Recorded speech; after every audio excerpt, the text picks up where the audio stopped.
ศักดิ์ถิ่นรักพระลอช่อแห่สีเมืองลือเรื่องแพะเมืองผีคนแพร่นี้ใจงามคำขวัญประจำจังหวัดแพร่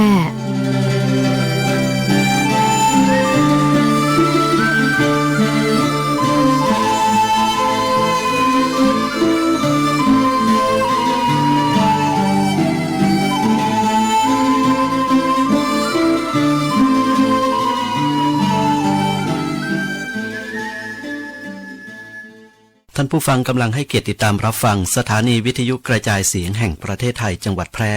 สำนักประชาสัมพันธ์เขต 3 กรมประชาสัมพันธ์ทำการส่งกระจายเสียงด้วยระบบ FM Stereo Multiplex ความถี่ 91 เมกะเฮิรตซ์ จากที่ทำการอาคารสถานีบ้านสองแควหมู่ที่ 7 ตำบลป่าแมดอำเภอเมืองจังหวัดแพร่ จากนี้ไปขอเชิญท่านรับฟังรายการอบจ.แพร่พบประชาชน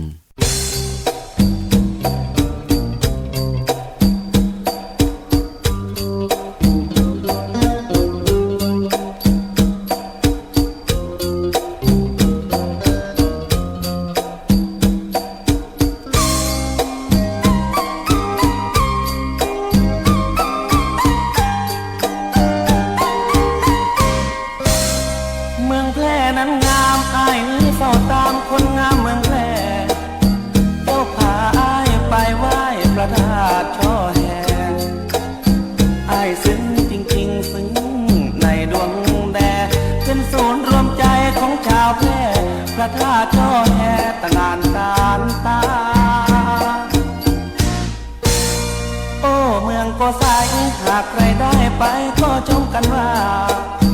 ช่างสวยเสียจริงยอดจริงเมืองล้านนาเจ้าใส่เสื้อดำคำคมในดวงตาเป็นเสื้อหมอหอมเมืองล้านนาสวยถูกในตาของคนทั่วไปนวลน้องพาเดินไปไหว้เจ้าพ่อโพไซขอพรดลใจแล้วไปเที่ยวแพร่เมืองพีอ้ายใส่เสื้อดำจากทุ่งโฮงโพไซสวยดีเป็นสัญลักษณ์จากเมืองคนดีแล้วเธอชวนพี่เที่ยวทำผานา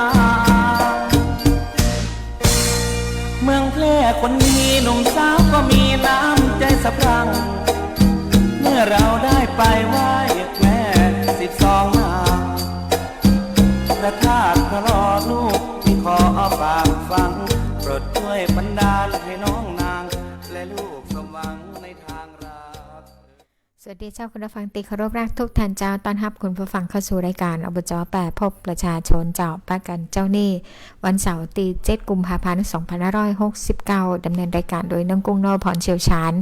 จากองค์การบริหารส่วนจังหวัดแปรนะเจ้าอยู่ด้วยกันทางสถานีวิทยุกระจายเสียงแห่งประเทศไทยจังหวัดแปร FM 91 เมกะเฮิรตซ์นะคะ6:10 นาทีโดยประมาณไปจนถึง 7 โมงเจ้าก็นำข่าวสารนะเจ้าการปฏิบัติงานขององค์การบริหารส่วนจังหวัดแปรมาฝากคุณผู้ฟังกันในห่วงเวลาประมาณ50 นาทีนะเจ้าก็อาจจะมีพักฟังเพลงผ่องนะคะสลับสับเปลี่ยนกันไปถ้าเยอะก็จะกลายเป็นว่ากายไปเหียไอ้นะคะแล้วแต่ปกติคนก็จะเรื่องราวต่างๆก็จะมีช่วงจังหวะให้ได้เว้นว่างนะคะให้คนฟังได้ฟังเพลงเจ้าอากาศเป็นอย่างไรกันพองเมื่อคืนมานี่ช่วงนี้น้องกุ้งยังนอนบ่เปิดแอร์แต่นะเจ้าหลายท่านเปิดแอร์หรือยังแต่ก็จังใจพัดลมจ่วยอยู่เนาะก่อนหัวค่ำนี่แอร์มันก็จะรู้สึกฮ้อนหน่อยนะคะแล้วก็พอดึกๆมามันก็เย็นเจ้ามันก็ยังเย็นอยู่เนาะก็เริ่มออกแรงมาติ๊กๆแล้วนะเจ้าปัญหาฝุ่นละอองก็เริ่มมีเข้ามาแล้วนะเจ้าก็เป็นปัญหาในด้านของสุขภาพคนที่เป็นโรคทางเดินหายใจก็ระมัดระวังสุขภาพกันด้วยนะเจ้าลูกเล็กเด็กแดงคนเฒ่าคนแก่เนาะต้องระวังสุขภาพกันนะคะเพราะว่าวันขาฝุ่นก็ขึ้นลงนะเจ้าอาจจะติดตามข่าวสารถ้าสมมติเรามีกิจกรรมกลางแจ้งนะเจ้าวันใดตีขาฝุ่นหนักก็ควรจะงดนะคะงดกิจกรรมที่เขาจะต้องอยู่ในตีโล่งแจ้งอย่างนี้นะคะอาจจะต้องอยู่ในบ้านที่มีเครื่องฟอกอากาศหรือติระบายอากาศดีๆนะเจ้าแต่ว่า ในห่วงแรงเนี่ยก็สิ่งที่ต้องระวังทำอย่างก็คือไฟฟืนไฟทั้งหลายนะเจ้าบอกว่าจะเป็นไฟบ้านหรือไฟที่เกิดขึ้นไฟป่าอย่างเงี้ยนะคะที่มันเนี่ยให้เกิด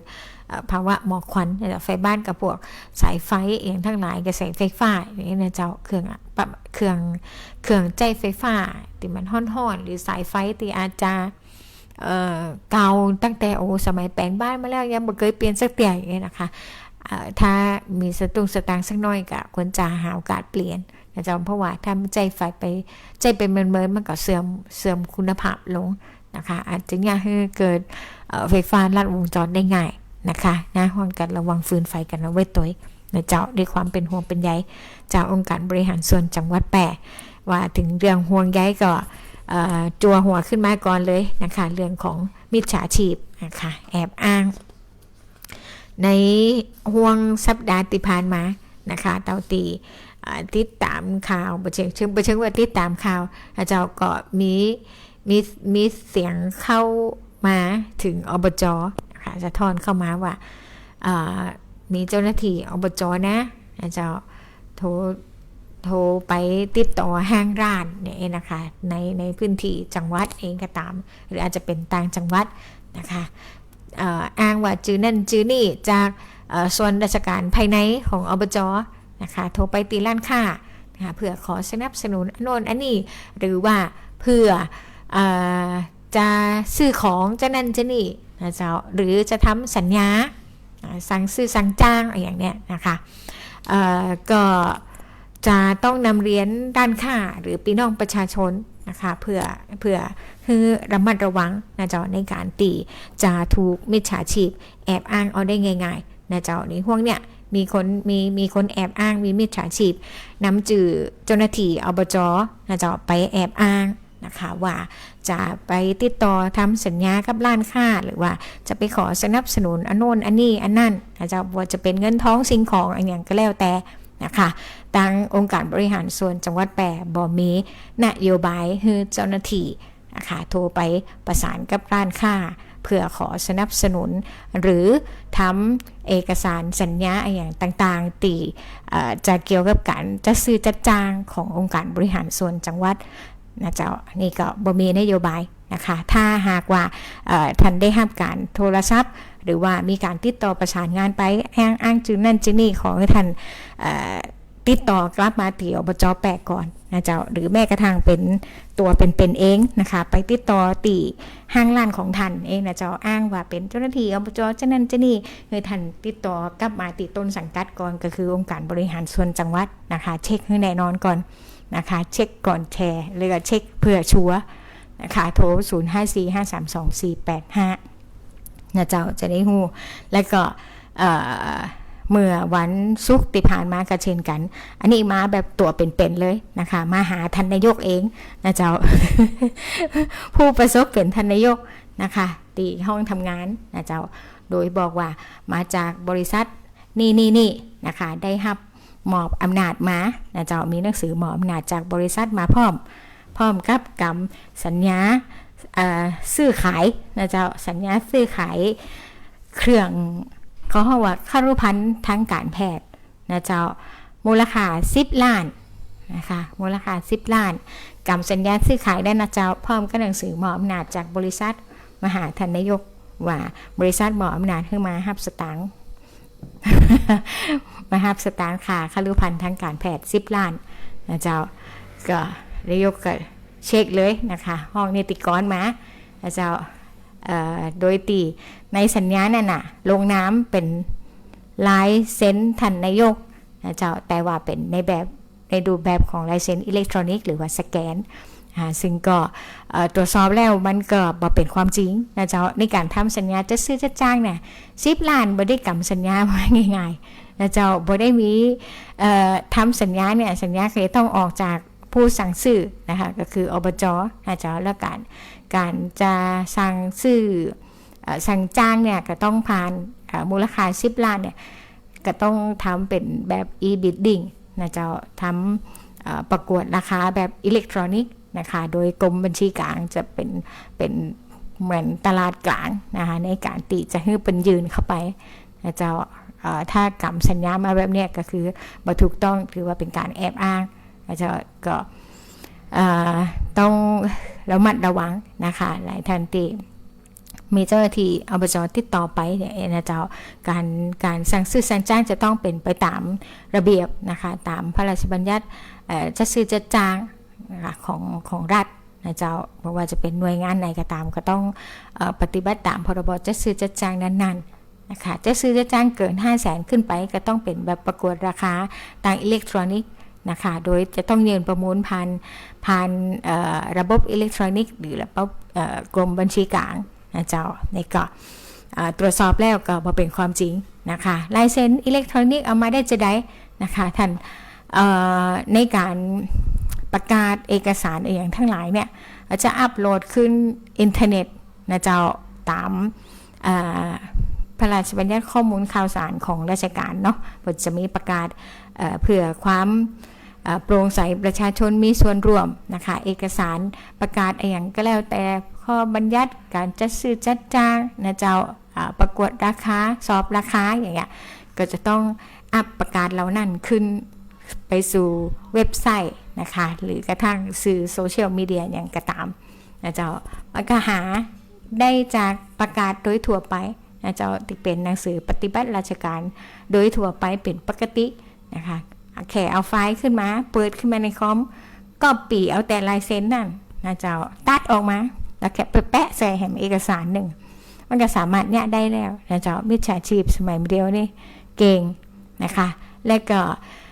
แหมอย่างหนึ่งก็คือถ้าเรื่องของมิจฉาชีพก็จะมีเรื่องของการส่งลิงก์หรือว่า SMS นะเจ้าเป็นข้อความเนาะไปหายังโทรศัพท์ของท่านนะเจ้าก็มีหนังสือจากกระทรวงมหาดไทยจากเขาห้องว่ากระทรวงดีนะกระทรวงดิจิทัลเป็นเสนอครม.ไปก่อนหน้านี้นะเจ้าเรื่องของการขอให้หน่วยงานราชการนะคะยกเลิกการส่ง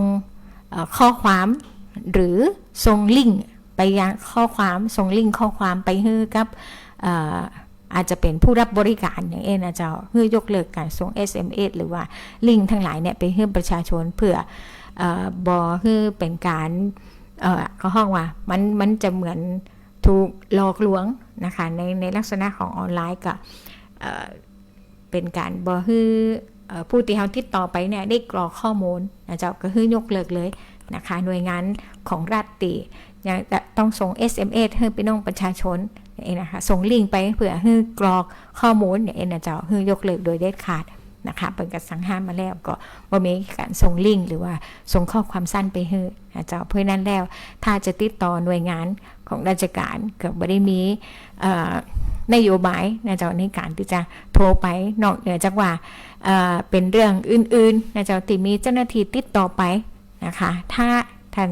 อยากจะให้แน่ใจนะคะโทรกลับมาเช็คติต้นสังกัดหน่วยงานนะคะว่ามีบุคคลชื่อนี่นามสกุลนี่แต่ก่อนะคะติดต่อด้านค่าหรือว่าหน่วยงานท่านด้วยเรื่องอันนี้มีโครงการแบบนี้หรือเปล่าเนี่ยเองนะเจ้าให้เช็คให้ชัวร์ก่อนเพื่อให้กับเป็นความห่วงใยนะเจ้าจากท่านนายกองค์การบริหารส่วนจังหวัดแปรเรื่องของมิจฉาชีพนะคะพักก่อนเดี๋ยวก็มาช่วงหน้าไปตีเรื่องงานกันนะเจ้างานในสัปดาห์ที่ผ่านมาบจดำเนินการอย่างไปแล้วพอนะคะรวมไปถึงงานช่างตัวนะเจ้า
รอบคลุมกว้างไกลสื่อสารฉับไวฟังสวทแพร่ FM 91 MHz กรมประชาสัมพันธ์ สื่อรัฐพัฒนาคุณภาพชีวิตคนจังหวัดแพร่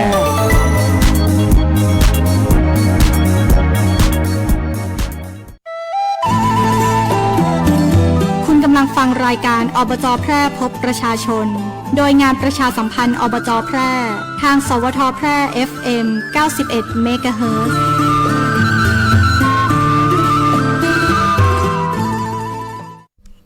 ช่วงที่2ของรายการอบจ.แปพบประชาชนเจ้าเมื่อวันที่31 มกราคมที่ผ่านมาก็ตั้งองค์การบริหารส่วนจังหวัดแปะนะคะโดยท่านเลขาจักรินเป็นบุญนะคะก็นำคณะเจ้าหน้าที่นะคะไปร่วมพิธีทำบุญตักบาตรถวายพระราชกุศลและพิธีบำเพ็ญกุศลและแสดงความอาลัยในวาระครบ100 วันนะคะสัตมวานแห่งการสวรรคตของสมเด็จพระนางเจ้าสิริกิติ์พระบรมราชินีนาถพระบรมราชชนนีพันปีหลวงนะคะเพื่อที่จะถวายเป็นพระราชกุศลให้พระองค์ท่านนะเจ้าจัตติวัดพระธาตุจอแหพระอารามหลวงนะคะจัตติพระอุโบสถวัดพระธาตุจอแหส่วนเรื่องของการปฏิบัติงานในสัปดาห์ที่ผ่านมาอบจ.ได้สนับสนุนเรือเขาจะห้องว่าเรือตักพักตบชวาขบวนบใจนะคะเรือตักวัชพืชอีกดีกว่าเนาะในน้ำนะเจ้าซึ่งเขาได้มาใหม่นะคะเป็นเรือลำบ่ใหญ่นะเจ้าลำเล็กๆดูแล้วมันเหมาะกับใจในลำคลองในพื้นที่ที่จำกัดนะเจ้าแต่ปรากฏว่าเอาไปเจอเรื่องของการห้องไหวยังไงตีแม่จั่วนะเจ้าเจอไอ้พวกจอกแหนมันขึ้นในอ่างเก็บน้ำแม่จั่วพอดีนะคะโอ้พื้นที่อ่างกว้างใหญ่ไพศาลนะเจ้าว่านั่นคงไปแล้วก็เขาได้สนับสนุนเรือตักวัชพืชเนี่ยไปจ่วยเปิ่นในเบื้องต้นก่อนนะคะซึ่งเปิ่นก็เป็นค่าน้ำมันเชื้อเพลิงนะเจ้ากับพนักงานครับจะกระจายตักขึ้นมาได้บางส่วนนะคะแล้วก็ขออันนี้มันแผ่เร็วเนาะไปพักตบจะพักตบวัชพืชน้ำจอกแหนเนี่ยแผ่เร็วนะเจ้าซึ่งก็ตักไปแล้วมันก็เหมือนกับจากที่มันยัดกันอยู่ตั้งในผิวน้ำเนี่ยเองนะเจ้าถ้าเขาตักไปส่วนหนึ่งมันก็จะเริ่มกลับเข้ามาหาติดเหลือนะคะแต่ว่าความห่างของมันก็มีเยอะขึ้นนะเจ้าถามว่าน่าจะบ่แล้วในเร็วๆนี้นะคะเพราะว่าศักยภาพของเรือมันลำน้อยนะเจ้าก็เห็นเป็นทั้งท่านปลัดอบต.แม่จั่วนะคะแล้วก็ผู้นำท้องที่นะคะท้องถิ่นของเปิ่นนะคะก็มีการวางแผนกันอยู่ว่าจะเนี่ยอย่างใดให้มันมีประสิทธิภาพและก็ให้หันเป็นเห็นผลเชิงประจักษ์ได้เร็วขึ้นอาจารย์เพราะว่าช่วงนี้เป็นล้อเลือกตั้งอยู่เนาะล้อมาจะล้อเลือกตั้งล้อรับรองผลนะคะนายกของเปิ้นอยู่นะเจ้าแล้วก็คาดว่าเขาเลือกตั้งกันไปเมื่อไหร่ก็วันที่มกรานะเจ้าในช่วงปลายมกราหรือต้นมกราก่อนวันเด็กนะตอนที่จำได้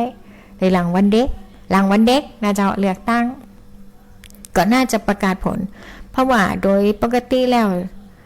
ต้องรับรองผลภายใน30 วันนะคะสัปดาห์หน้าก็น่าจะมีการรับรองผลแล้วนะเจ้าก็เปิ่นก็รอให้มีผู้บริหารท้องถิ่นนะคะเห็นได้ยินเปิ่นว่าเดี๋ยวก็จะเชิญตั้งผู้ใช้น้ำนะคะเชิญตั้งท่านผู้นำท้องถิ่นท้องที่นะคะได้มาปรึกษาหารือกันนะคะในการที่จะช่วยกันระดมสมองนะเจ้าว่าเขาจะเนี่ยอย่างใดนะคะเพื่อที่จะบริหารจัดการให้มันได้เร็วขึ้นนะเจ้าไอ้จอกแหนที่มันขยายแผ่เร็วๆเนี่ยนะคะมันกีดขวางทางน้ำแล้วก็มันปกคลุมผิวน้ำถ้ามันบ่มีอากาศแล้วน้ำจะเสียทันทีนะเจ้าซึ่งก็จะเป็นผลต่อสิ่งมีชีวิตที่อยู่ในน้ำโดยบ่ว่าจะเป็นปลาได้อย่างอื่นก็นะเจ้านี่ก็เป็นการดำเนินการแก้ไขนะคะได้ในระดับหนึ่ง นะคะแล้วก็เหลือของเขาเนี่ยก็ช่วยได้ระดับหนึ่งแต่ว่าทั้งนี้ทั้งนั้นถ้าจะให้หันผลเร็วขึ้นเนี่ยก็ต้องมาช่วยกันคิดนะเจ้าว่าเอาจะมีวิธีการใดที่จะช่วยเปิดทางให้มันให้น้ำมันได้ไหลเวียนได้เร็วขึ้นนะเจ้าให้มีออกซิเจนในน้ำเพื่อสิ่งมีชีวิตที่อยู่ในน้ำตัวนะคะก็เอาใจช่วยนะคะพ่อแม่พี่น้องชาวตำบลแม่จั่วนะคะที่สำคัญคือการมีส่วนร่วมของประชาชนในชุมชนและการผู้ใจน้ำนะคะการใจน้ำรวมกันนะเจ้าเมื่อมีปัญหาหรือว่าอะไรที่เกิดขึ้นในพื้นที่กับประชาชนในพื้นที่ต้องช่วยกันรวมกันแก้ไขปัญหานะเจ้าในพื้นที่ก็น่าจะช่วยได้ระดับหนึ่งนะคะเดี๋ยวก็รอดูฟังข่าวนะเจ้าว่าเป็นอย่างใดต่อนะเจ้าเกี่ยวกับบริเวณอ่างเก็บน้ำแม่จั่วเพราะว่าตั้งเหมือนว่าชนประธานก็ค่ะได้ทายโอนอ่างตัวเนี้ยนะเจ้าอ่างเก็บน้ำขนาดเล็กเนี่ยให้กับอบต.แล้วนะเจ้าก็เดี๋ยวก็ไปดูกันแถมคำหนึ่งนะเจ้าตีน้องโก้มาเสนอก็คือเขาได้นำเรือนะคะติดตั้งวัชพืชเนี่ยไปจ่วยเปิดนะคะก็เลยเอามานำเสนอนะคะช่วงนี้นะเจ้าแล้วก็วันที่5กุมภาพันธ์ที่ผ่านมาทางอบจ.แปรนำโดยท่านรองนายกอบจ.นะคะท่านรองต่อพงษ์ทัพทิมโตนำเจ้าหน้าที่ส่วนหนึ่งนะคะไปร่วมกิจกรรมรณรงค์โค้งสุดท้ายเลือกตั้งสส.นะเจ้าและการออกเสียงประชามติที่จัดขึ้นนะคะที่บริเวณกาดสามไว้แล้วก็เดินขบวนไปตามถนนต่างๆนะเจ้าวันที่8กุมภาพันธ์นะเจ้าไปเลือกตั้งสส.กันนะคะแล้วก็ไปออกเสียงประชามตินะคะตั้งแต่8โมงเจ้าจนถึง5โมงแรงติหน่วยเลือกตั้งที่ท่านมีชื่ออยู่นะเจ้าเลือกตั้งสสนะคะบัตรสีเขียวและบัตรสีชมพูนะคะสำหรับเลือกตั้งสสนะคะสีชมพูเลือกแบบแบ่งเขตแบบบัญชีรายชื่อสมมติแต่เจ้าว่าอยู่ดีทีสีชมพูเลือกพรรคนะสีเขียวเลือกค้นนะคะสีเขียวเลือกแบ่งเขตเลือกตั้งสสแบบแบ่งเขตเลือกค้นสีชมพูเลือกพรรคนะเจ้าสสแบบบัญชีรายชื่อแล้วก็สีเหลืองเป็นบัตรออกเสียงประชามตินะคะมีคำว่าเห็นชอบและไม่เห็นชอบเหมือนกันค่ะเห็นชอบและไม่เห็นชอบนะเจ้าจะมี2จ่องนะแล้วก็นี่ก็ไปดูกันนะคะวันที่8ไปใช้สิทธิ์ไปทำหน้าที่ของเขาให้เต็มที่นะคะมีเวลาแค่บกี่นาทีช่วงนี้ก็อาจจะคิดและตรึกตรองอยู่ได้นะเจ้าวันพรุ่งนี้กลับไปทำหน้าที่ของเขากันวันที่5กุมภาพันธ์ที่ผ่านมามีการประชุมคณะกรรมการพิจารณาจ่ายค่าตอบแทนเจ้าหน้าที่ที่ปฏิบัติงานในหน่วยบริการสาธารณสุขของอบจ.นะเจ้าเป็นการประชุมครั้งที่1ที่ห้องประชุมปฏิบัติการนายกนะเจ้าแล้วก็สัปดาห์ที่ผ่านมามีการรายงานผลการก่อสร้างฝายชะลอน้ำแกนดินซีเมนต์ที่ลำน้ำแม่ถางนะคะเป็นการเสริมความมั่นคงด้านน้ำให้กับชุมชนติร่องกวางนะเจ้าฝ่ายแกนดินซีเมนต์ลำน้ำแม่ถางบ้านปะกล้วยหมู่ที่6ตำบลว่านเวียงอำเภอร่องกวางจังหวัดแปรทั้งนี้เพื่อเพิ่มประสิทธิภาพการกักเก็บน้ำนะเจ้ารวมไปถึงการแก้ปัญหาการขาดแคลนน้ำและก็ยกระดับคุณภาพชีวิตของพี่น้องประชาชนอย่างยั่งยืนนะคะสร้างตามแบบแปลนที่อบจ.กำหนดนะเจ้าสันฝายกว้าง6เมตรยาว22เมตรสูง1.50 เมตรนะคะตั้งแต่วันที่7ถึง24มกราคมที่ผ่านมาแล้วเสร็จแล้วนะคะการก่อสร้างฝ่ายแกนดินซีเมนต์นี่ก็จะช่วยเพิ่มศักยภาพการเก็บน้ำในลำน้ำแม่ถางได้นะคะลดความเสี่ยงจากภาวะขาดแคลนน้ำในช่วงฤดูแล้งแล้วก็ช่วยชะลอความรุนแรงของกระแสน้ำในฤดูฝนตัวจะส่งผลให้พี่น้องประชาชนในพื้นที่ได้รับประโยชน์โดยตรงนะคะประมาณ 1,250 ครัวเรือนแล้วก็สามารถใช้ประโยชน์จากแหล่งน้ำเพื่อการเกษตรการอุปโภคบริโภครวมไปถึงการดำรงชีวิตประจำวันได้อย่างพอเพียงนะคะในขณะเดียวกันอบจ.แปรก็ยังคงมุ่งมั่นที่จะพัฒนาและบริหารจัดการทรัพยากรน้ำในพื้นที่อย่างต่อเนื่องนะคะเพื่อสร้างความมั่นคงด้านน้ำและก็ความเป็นอยู่ดีๆให้กับพี่น้องประชาชนในจังหวัดแปรต่อไปนะเจ้าเรื่องของวิกฤตหมอกควันนะเจ้าจังหวัดได้ประกาศคุมเข้มนะคะวิกฤตหมอกควัน กำหนดเขตควบคุมไฟป่าและการเผาในที่โล่งตั้งแต่15กุมภาพันธ์ถึง30เมษายนนะเจ้าฝ่าฝืนมีโทษตามกฎหมายเนอนะคะบอกว่าจะเป็นพื้นที่เกษตรกรรมริมทางหลวงพื้นที่ชุมชนพื้นที่เมืองนะเจ้าก็เป็นบ่ฮือห้ามเผาโดยเด็ดขาดนะคะห้ามเผาโดยเด็ดขาดนะเจ้าคนใดฝ่าฝืนจุดไฟเผาป่าหรือว่าเผาในที่โล่งก็จะมีความผิดตามกฎหมายที่เกี่ยวข้องว่าจะเป็นกฎหมายป่าไม้ป่าสงวนแห่งชาติอุทยานแห่งชาติมีอย่างแหมหลายๆกฎหมายนะเจ้ากฎหมายของปภ.กฎหมายของสาธารณสุขกฎหมายของจราจรนะเจ้ารวมไปถึงข้อบัญญัติท้องถิ่นด้วยนะคะก็มีบทลงโทษตามกฎหมายก็ขอความร่วมมือพี่น้องประชาชนนะเจ้างดเผาโดยเด็ดขาดนะเจ้ารวมไปถึงขอความร่วมมือพี่น้องประชาชนแจ้งเหตุการเผาในที่โล่งตามพื้นที่รับผิดชอบนะคะบอกว่าจะเป็นพื้นที่ป่าพื้นที่หมู่บ้านนะเจ้าถ้าหมู่บ้านก็แจ้งกำนันผู้ใหญ่บ้านถ้าพื้นที่ป่าพื้นที่อุทยานนะเจ้าก็แจ้งป่าไม้สายด่วน1362นะเจ้ากรมอุทยานทั้งหลายถ้าเป็นทางหลวงชนบทโทร1146นะเจ้าถ้าเป็นทางหลวงนะเจ้า1586นี่นะเจ้าโทรไปนะคะมีการจัดกิจกรรมนะคะสัปดาห์หน้าวันที่อังคารที่17กุมภาพันธ์นะเจ้าก็จะมีกิจกรรมงานน้อมรำลึกเจ้าหลวงพิริยะเทพวงศ์190 ปีชาตการนะเจ้าซึ่งก็จะจัดติพิพิธภัณฑ์เมืองแปะคุ้มเจ้าหลวงนะเจ้าพักเจ้า8 โมงก็จะเป็นพิธีบวงสรวงเจ้าหลวงเมืองแปะและก็พิธีทำบุญพิพิธภัณฑ์เมืองแปะคุ้มเจ้าหลวง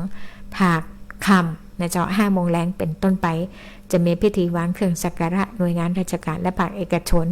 มีการแสดงฟ้อนถวายเจ้าหลวงพิริยะเทพวงศ์และการแสดงแสงเสียงน้อมรำลึกเจ้าหลวงพิริยะเทพวงศ์ปีนี้เป็นมีหนังกลางแปลงนะเจ้าซีรีส์เสน่ห์รักนักปรุง The Series นะคะมาฉายให้ดูตัวนะปิดท้ายตีประกาศรับโอนข้าราชการองค์การบริหารส่วนจังหวัดหรือพนักงานส่วนท้องถิ่นอื่นนะเจ้าก็ในตำแหน่งเจ้าพนักงานการเงินและบัญชีระดับปฏิบัติงานหรือชำนาญงานนะเจ้าจะสังกัดกองสาธารณสุขจำนวน1 อัตรานะเจ้ารับโอนตั้งแต่บัดนี้เป็นต้นไปจนถึงวันที่16 มีนาคมเจ้าก็สอบถามได้ตีกองกันเจ้าหน้าที่นะคะ0545324485ต่อไปติด801นะเจ้าฝ่ายสรรหาและบรรจุแต่งตั้งหรือว่าดูรายละเอียดเพิ่มเติมติ QR Code นะคะประกาศแปะอยู่หน้าFacebook ขององค์การบริหารส่วนจังหวัดแปะนะเจ้าก็มีคำร้องขอโอนอย่างต่างๆสามารถไปดาวน์โหลดได้นะเจ้าพักกันก่อนเดี๋ยวช่วงหน้ามาติงานช่างกันเจ้า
ฟังรายการอบจแพร่พบประชาชน โดยงานประชาสัมพันธ์อบจแพร่ทางสวทแพร่ FM 91 เมกะเฮิรตซ์